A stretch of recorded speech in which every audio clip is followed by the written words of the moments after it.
প্রথমত কথা হচ্ছে কি গিয়ে যুব ভাইদেরকে বসার জন্য 1 মিনিট অনুরোধ করব। কারণ যুব হচ্ছে সমাজের মেরুদণ্ড, আর যুবই হচ্ছে কি গিয়ে আন্দোলনের একটা প্রতীক এবং আন্দোলন চলার একটা হচ্ছে কি গিয়ে লড়াইয়ের মুখ। আমার বিগত বক্তা যারা ছিলেন, যে ইমাম সাহেব ছিলেন, তিনি আপনাদেরকে বললেন এবং বিস্তারিতভাবে বললেন। আমি আপনাদেরকে পশ্চিম বাংলা এবং ভারতবর্ষের আমরা যে বসবাস করি, এই পশ্চিম বাংলার যে আমাদের যে সরকার, এ সরকার আপনারও সরকার, আমারও সরকার, এখানে যত লোক আছে উপস্থিত সবারই সরকার। আমরা এই সরকারের একটা এই যে 14 বছর, মানে আজকে বিগত 14 বছর হয়ে গেল, আর 1 বছর পরে হয়েছে 15। 1 মিনিট শোনেন। হ্যাঁ, আমরা এসছি আপনাদেরকে কেবল তার সত্যি কথাটাকে তুলে ধরার জন্য সমাজের বুকে, এবং যে কাজগুলো সরকার করে সেই কাজগুলোই আমি বলবো। এটাই হচ্ছে আমাদের মানে কর্তব্য। যে কাজ সরকার করে সেই সরকারের কাজটাই আমরা তুলে ধরবো, তাতে সরকারের লোকও থাকবে, কোনো অসুবিধা নেই, এবং সে সরকারের লোক চিন্তা ভাবনা করবে যে কথাটা সঠিক না মিথ্যা। তাহলে আমরা 2000 একটু পেছন দিকে যাই। 2009 সালের পরে 10 সালে ইলেকশন হওয়ার পরে গভর্নমেন্ট গঠন হলো। আমরা এই সরকারের ভূমিকা কি দেখলাম। এর আগের সরকারের যে ছিল বামফ্রন্ট সরকার, তারপরে একটু অক্সিজেন ভালো, একটু ছেলে পেয়েদের চাকরির ব্যাপার, একটু হচ্ছে কি গিয়ে সমাজের উন্নয়ন প্রকল্পের ব্যাপার এবং মা বোনদের দিশা প্রকল্পের ব্যাপার। তাহলে এই আশা রেখে, এই উন্নয়ন প্রকল্প রেখেই তো সরকার পরিবর্তন, না কিসের আশায় সরকার পরিবর্তন? সরকার পরিবর্তন শব্দ অর্থই সমাজ পরিবর্তন, তার নাম সরকার পরিবর্তন।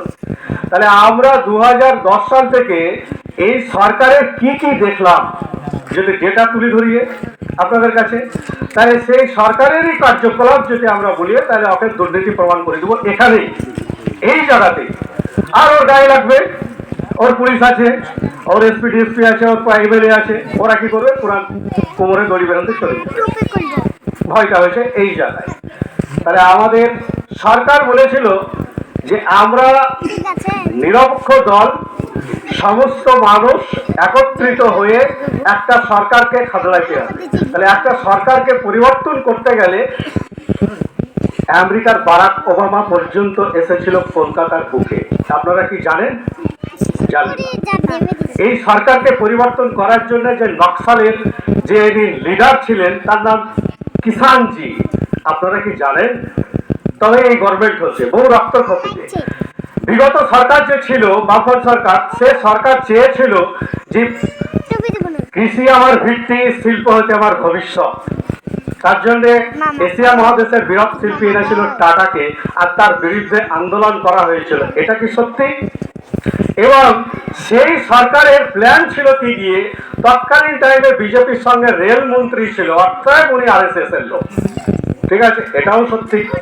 তাহলে কিষানজিকে বললো কি যে একটা আন্দোলন এমন শুরু করো যে কোম্পানির ঘাড়ে শুরু করো, আর সরকারের ঘাড়ে সেটা ধাক্কা পড়বে।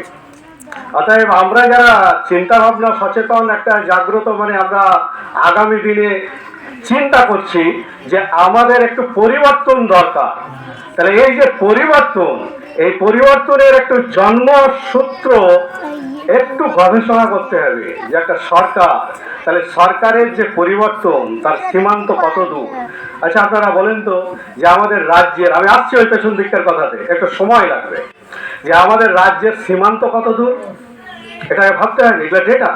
তাহলে মেদিনীপুর টু কালিম্পং এত দূর সীমান্ত, মেদিনীপুর টু কালিম্পং, তাহলে এত দূর সীমান্ত।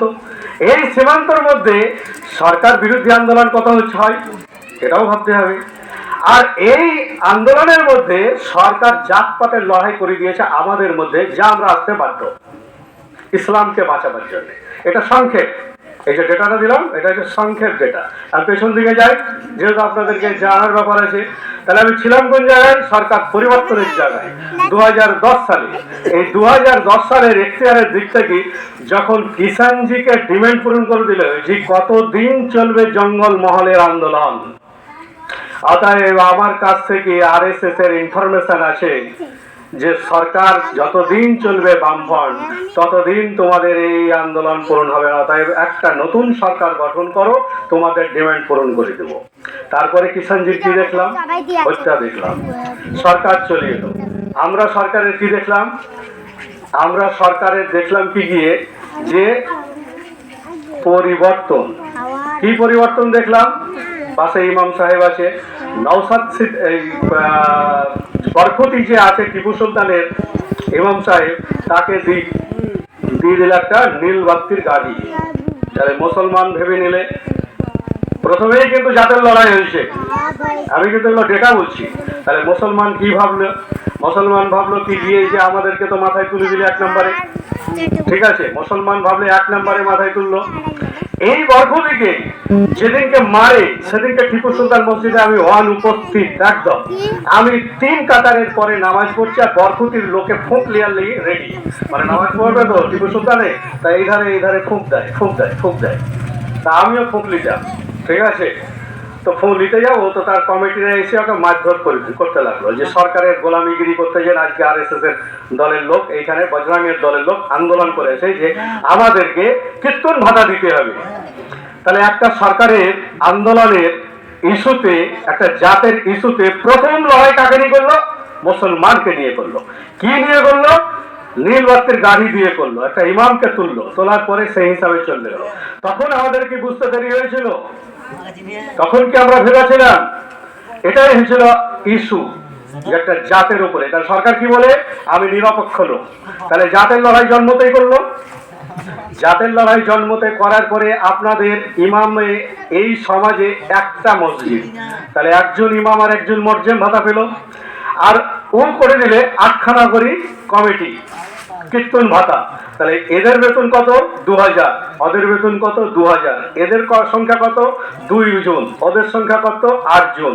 তাহলে কাদের দিকে পাল্লা ভারী হলো, জাতের লড়াই কে করলে, আগেকার সরকার করলে না এই সরকার করলে।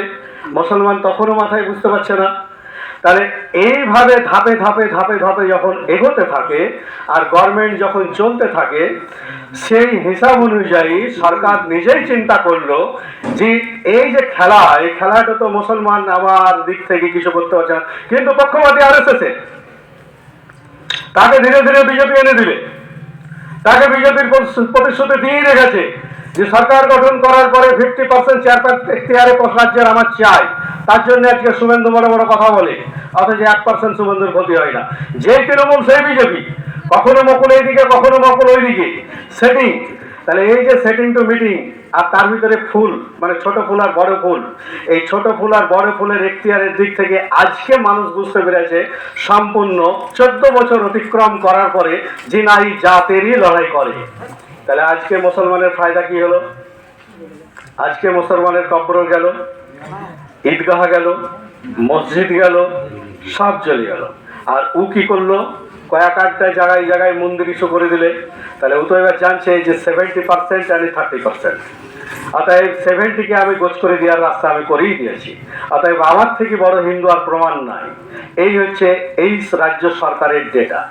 উন্নয়নের দিক থেকে যদি আমরা যাই, তাহলে এই রাজ্যের উন্নয়ন কি কি দেখলাম, কি কি প্রতিশ্রুতি দিলে। তাহলে এই উন্নয়নের দিক থেকে দেখা গেল কি যেন প্রথম প্রতিশ্রুতি কলকাতাকে লন্ডন বানাবো বলেছিল, অতীত কথা বলেছিল, ঠিক আছে। আর দীঘাকে কি বলেছিল, দীঘাকে বলেছিল কি গিয়ে ওই আপনার গোয়া বানাবো। আর সিঙ্গাপুর কোথায় বানাবে, দার্জিলিংকে সিঙ্গাপুর বানাবে। আমরা তখন কি দেখলাম, ত্রিফলা লাইট দেখলাম, মানে লন্ডন ঘুরছে তো লন্ডনে যে ত্রিফলা লাইট, এই ত্রিফলা লাইট রাস্তায় লাগিয়ে দিলে হাজার হাজার কোটি টাকা। তা আমাদের লন্ডনও হলো, দীঘা গোয়া হলো, দার্জিলিং সেটাও আমাদের সুইজারল্যান্ড হলো, আমাদের রাজ্যে তাহলে সুইজারল্যান্ড হলো, দীঘা হলো, দীঘা মানে সুইজারল্যান্ড আর সিঙ্গাপুর আর গোয়া আমাদের রাজ্যে হয়ে গেল এই সরকারের প্রলোভনে, ঠিক আছে। তাহলে এই সরকারের প্রলোভনে আমরা সব দেখলাম। এখন এই মুহূর্তে আমরা কি দেখছি, জাতের লড়াই, ভাতের লড়াই লয়। এখনো পর্যন্ত মিথ্যা কথা বলি যাচ্ছে যে কি গিয়ে যে না আমি কোনো জাত করিয়ে না। তাহলে জাত যদি করো না তো জাত এলো থেকে, আমরাই তো জাত করিনি, রাজ্যের মানুষ কখনোই ভাবেনি একবার হিন্দু একবার মুসলমান বাস করেছি। ইওর বাড়িতে ঈদে গেছে তো ওর বাড়িতে দুর্গা পুজোতে গেছে। আমরা এই পার্টিতে জয়েন দিয়েছে, এখানে কিন্তু জাতের লড়াই দেখতে আপনার कम के एक्टियर लड़ाई, यानी हम और हमारे दो जो सरकार बन रहा है, इस सरकार के विरुद्ध में इसीलिए हम एकत्रित हो रहा है। यही हमारा मकसद है, यही हमारा काम के लिए अगले सीट में लड़ाई जारी रखने के लिए चालू है। पार्लामेंटेर एख्तियारे सारा भारतवर्षेर एख्तियारे उनी उपहार दिते चाइছেন राज्यटाके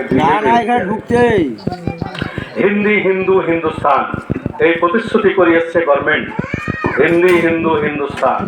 তার কারণ হচ্ছে কি যে ভারতবর্ষের আগামী দিকের বৈচিত্র্যের দিক থেকে উনি লক্ষ্য করে যদি দেখেন তাহলে সেই জায়গাতে ওনাকে প্রতিশ্রুতি হয়েছে আরএসএস এর 70 বছর কোটা পুজলে উনি হিন্দু রাষ্ট্র ঘোষণা করবেন। আর এটা করবে, এটা করবে।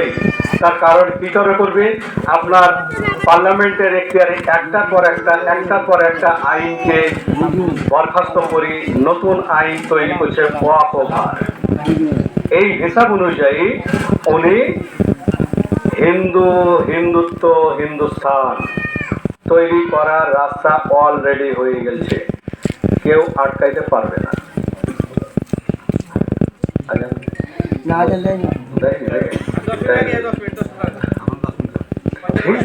যতক্ষণ চলবে সরকারের বিরুদ্ধে ততক্ষণই চালিয়ে চলে যেতে পারবো। কারণ সরকারের 14 বছর হয়ে গেছে, তো এখনো তো নরেন্দ্র মোদীর কথা তুলিয়েই যে আর এক মিথ্যুকের কথা।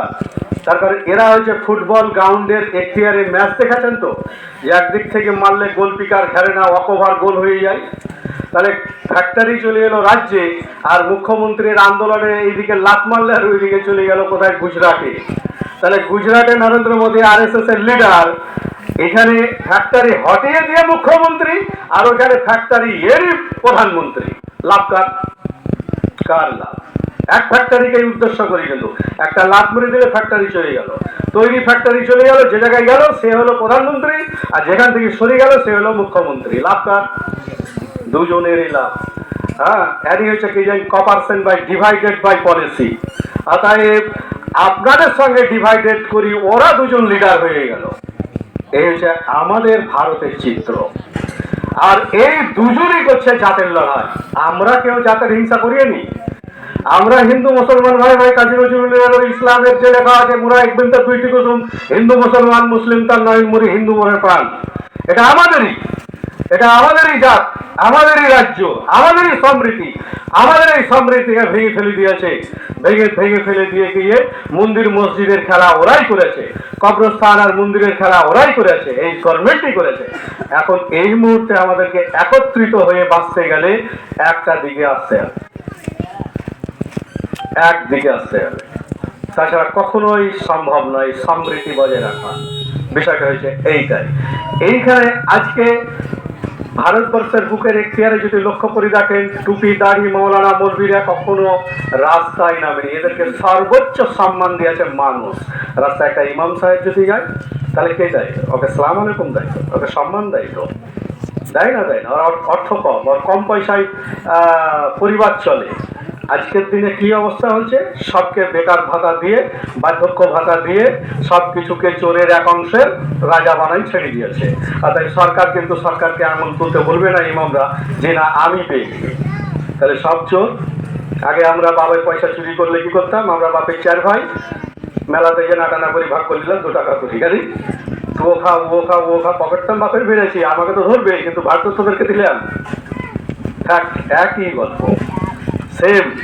তো পরিস্থিতি হয়েছে কি গিয়ে আগামী দিন আমাদের রুজি রুটির লড়াই, কমের বাঁচার লড়াই, কিভাবে আমরা টিকে থাকবো, কিভাবে সম্প্রীতি বাঁচাবো, এবং আমাদের রাজ্য কিভাবে ঠিকভাবে চলবে, মিথ্যা সরকারের কাছ থেকে কত তাড়াতাড়ি চলে আসতে পারবো। প্রতিদিন যেটাই লড়াই চলছে, সেই লড়াইটা হচ্ছে একটাই, শিক্ষার লড়াই। এই শিক্ষার লড়াই কি আছে? আমাদের ভারতবর্ষের বুকের এখতিয়ারের ভিতরে পশ্চিমবাংলা রাজ্যে আমাদের এখন এই মুহূর্তে 4553টা স্কুল বন্ধ। কিভাবে বন্ধ? কে করলো বন্ধ? সরকার করলো। কিভাবে? শিক্ষক নিয়োগ নাই। যে সমস্ত শিক্ষক যারা আছে, যারা আন্দোলন করতে লাগলো, যারা পাস আর নন টেট এই সমস্ত বিষয়ে যারা 6 বছর জুড়ে আন্দোলন, আর সে আন্দোলন এতটাই গভীর আন্দোলন যে মেয়ে তার বৌমা হয়েছে, বিয়ে হয়েছে, প্রেগনেন্ট হয়েছে, রাস্তায় বাচ্চা হয়েছে, সেও পাস করেছে, তারপরে সুপ্রিম কোর্টে গিয়ে সেই কেস বরখাস্ত হচ্ছে, ওয়াক ওভার ডিসমিস।